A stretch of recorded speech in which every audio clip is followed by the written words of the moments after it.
Hey everyone, welcome to my another video. আজকে আমি একটা চুলের হেয়ার প্যাক নিয়ে যে তোমাদের সাথে ভিডিও করব। চুলের হেয়ার প্যাক লাইক আচ্ছা যাই হোক, তো সেজন্য প্রথমেই লাগবে জবা ফুল, সাথে লাগবে কিছু মেথি।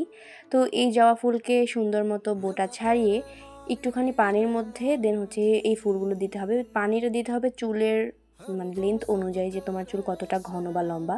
দেন এক মুঠ এরকম মেথি দিয়ে তারপরে নাড়াচাড়া করে চুলা অন করে দিতে হবে।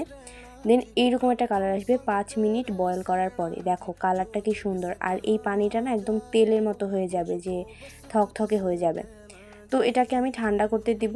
ঠান্ডা হয়ে গেলে এটা আরও বেশি ঘন হবে। তো ঠান্ডা হওয়ার পরে আমি এবার এটার জন্য আরেকটা প্রসেসিং আছে, সেটা হচ্ছে চালের গুঁড়াকে একটুখানি বয়েল করতে হবে। তো 2 মুঠ চালের গুঁড়া আমি সেম পাতিলের মধ্যেই নিয়ে পানি দিয়ে তারপরে এভাবে গুলিয়ে নিচ্ছি। তো গোলানোর পরে এইটা হালকা ঠান্ডা হয়ে যাওয়ার পরে এটার মধ্যে যে একদম ঠান্ডা করা সেই পানির মিশ্রণটা, যেটা জবা ফুল আর মেথি দিয়ে করেছি, সেটা দিয়ে দিব। দিয়ে এটাকে সুন্দর করে মিক্স করব। মিক্স করতে করতে এটা একদম একটা পাতলা মিশ্রণ হয়ে যাবে।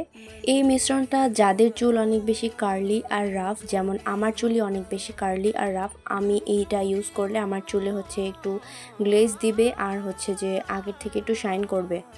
এটা যাদের রাফ আর কার্লি হেয়ার তারাও ইউজ করতে পারবে। আর এটার মধ্যে একটুখানি তেল দিয়ে দিতে হবে মিশ্রণটা আর একটু স্মুথ করার জন্য। তো আমি সেটাই দিচ্ছি। অ্যান্ড দেন আমি আমার চুলটাকে আঁচড়ে নিব। চুলে কোনো জট থাকতে পারবে না, চুলের জট একদম ছাড়িয়ে নিতে হবে। দেন এটা অ্যাপ্লাই করতে হবে। এটা চাইলে গোড়া থেকে আগা পর্যন্ত সম্পূর্ণ ইউজ করা যাবে, কোনো সমস্যা নেই। যেহেতু আমার কোনো সমস্যা হয়নি, সেজন্য তোমাদের সাথে শেয়ার করছি। যে যার চুলের ধরন অনুযায়ী ইউজ করবা। অ্যান্ড দেন এটা আমি ওয়াশ করার পরে আমার চুলের গ্লেজটা এরকম হচ্ছিল। যাদের চুল এরকম আমার মধ্যে কার্লি আর রাফ, তারা ইউজ করতে পারো। So thanks for watching, tata.